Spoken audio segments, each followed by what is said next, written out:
right now. Time to check in on the latest buzz in the entertainment world. Liz and Mike from 105.1 The Buzz join us live right now. Good morning. Morning. Morning, guys. Morning. Happy Friday. Oh boy, do we have some rumors. The talk continues around this new film, Don't Worry, Darling. Earlier this week, we talked about the Venice Film Festival premiere being kind of just messy. It seems like a lot of members in this cast are feuding behind the scenes. There's all this talk about Olivia Wilde, her directorial debut, and how she tried to make it a drama-free set, and maybe it actually wasn't so drama-free. And now Shia LaBeouf is weighing in. What's his role in all of this? Yeah, first things first, no matter how good this movie is, there's no way it will have more drama than everything else that's happening surrounding it. Yeah. Because Shia LaBeouf, he was asked by The Hollywood Reporter to speak on what his thoughts were on the whole thing with Olivia Wilde and Florence Pugh and everything. And he said, quote, "It is what it is. Every blessing to her and her film."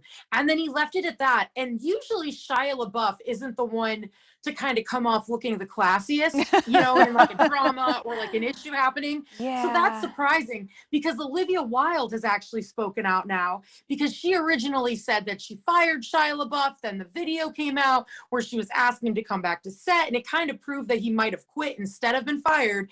And so she spoke to Vanity Fair and said, quote, "The issue is so much more nuanced than can be explained in private text, release out of context." Then she says a little bit more and ends it with, "I wish him the best in his recovery." Oh. Ooh. I need a sun lamp after all that shade. Right?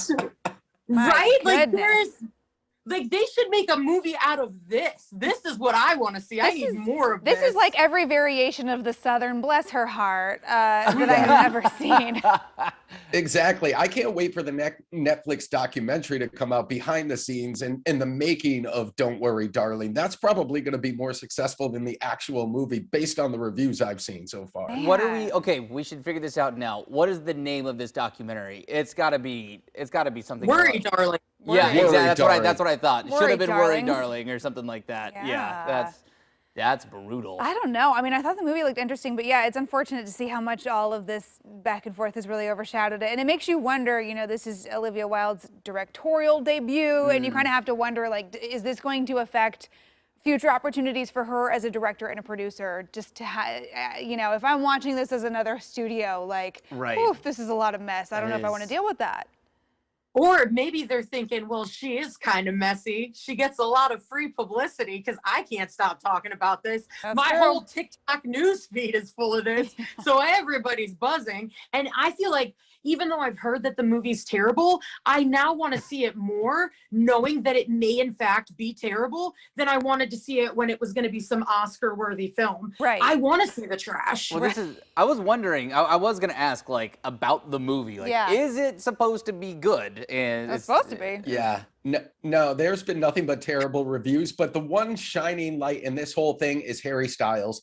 Even if the movie is trash, it's his first major actorial debut. Not only that, if his acting stinks, nobody's going to care because all the other drama surrounding this movie, we're just going to look past it. He's not an actor, but he acted in this movie. He did. That is, well, honestly, if there wasn't all this mess concerning the behind-the-scenes drama, I think we would all just be talking about Chris Pine's current hairstyle because that would be distracting enough. Is it not good? It's interesting. He just like hasn't gotten a haircut in a long time, and he's walking the red carpet. I'm like, it's a choice. This is a choice. It's a choice. It's a choice. There's like so many layers to things that could have been headlines, and instead it's just mess. So I don't know. I think time is now to start a petition to remove him from the Battle of the Chris's altogether. Oh, that's too bold. I think he's already in fourth place, so it's not helping his Chris rankings. Mike has we'll say that. spoken. Yeah. Well, what is also a choice is the fact that Teletubbies is apparently coming back. I never.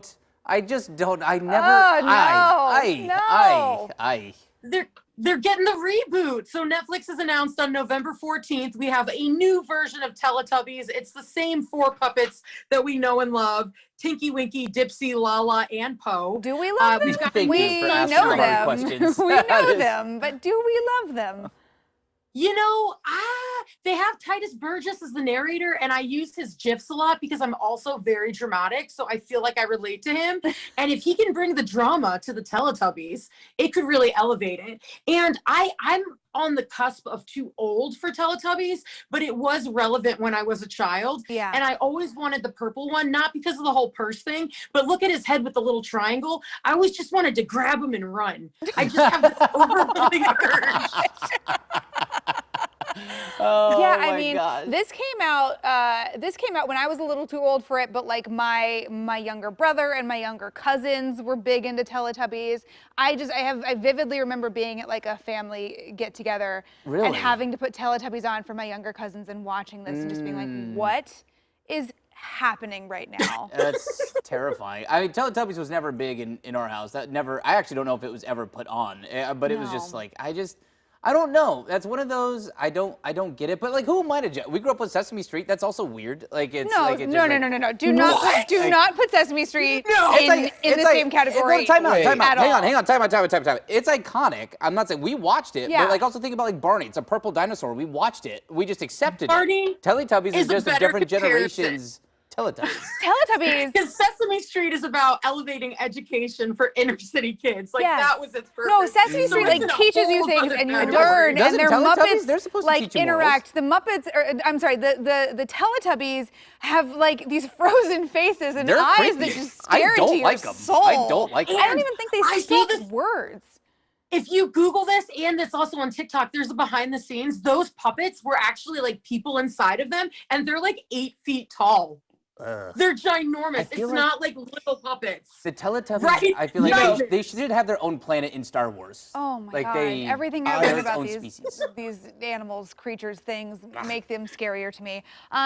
Okay. I'm a firm believer in timing is everything. Halloween's right around the corner. We could use some more terrifying That's why it's coming out now. I don't know. We gotta roll. What's terrifying is we're up against a break. We have to let you go. Bye, guys. Have a good weekend. We're back with more after this. Sorry about the Teletubbies.